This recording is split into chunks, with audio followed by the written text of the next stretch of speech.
Prehajamo na 9. točko. Predlog sklepa o določitvi kandidata za člana Državnega sveta Republike Slovenije in o volitvah predstavnikov občine Kamnik v volilno telo volilne enote.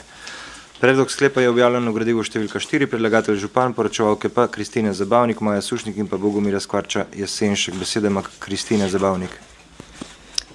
Hvala še v mojem imenu.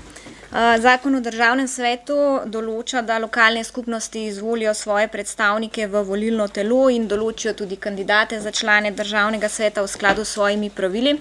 Trenutno veljavni akt, to je sklep, ki ga imamo na občini Kamnik, sega v leto 1997 oziroma po dveh spremembah v leto 2007.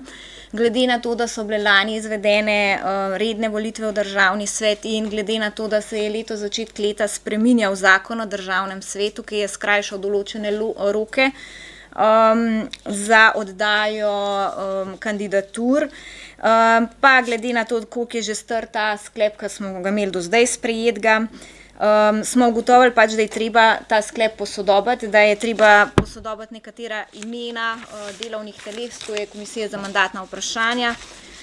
Poleg tega pa sklep ni bil objavljen v uradnem listu oziroma uradnem glasilu občine, tako kot za vse splošne akte velja skladno z našim statutom.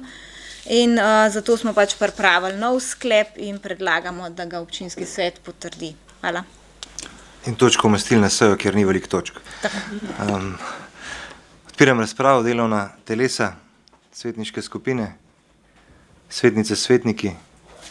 Ne, zaključujem razpravo, glasovali bomo o predlaganem sklepu. Občinski svet občine Kamnik sprejme sklep o določitvi kandidata za člana Državnega sveta Republike Slovenije in o volitvah predstavnikov občine Kamnik v volilno telo volilne enote. Glasujemo.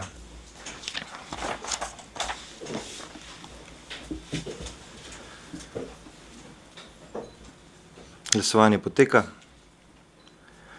Zaključujem glasovanje. Za je glasovalo 29 svetnic in svetnikov, proti nihče. Ugotavljam, da je sklep sprejet in točka zaključena, s tem pa tudi današnja seja. Iskrena hvala za prisotnost, za kvalitetne razprave in za konstruktivne predloge. Se vidimo, vabljeni zdaj zvečer je prireditev ob 70-letnici glasbene šole, kdor ima čas, je dobrodošel tja. Pride tudi predsednica države in tiska pa ne pa en lep preostanek dneva, pa se vidimo še na eni seji, ki bo predvidoma tam nekje v sredini oziroma proti koncu junija. Načeloma 20. kolegi bo pa sklican v skladu s poslovnikom. 21. junija naj bi bila seja, kolegi bo pa 3 tedne prej, tako da, tako, 14 dni prej. Hvala pa lep dan želim.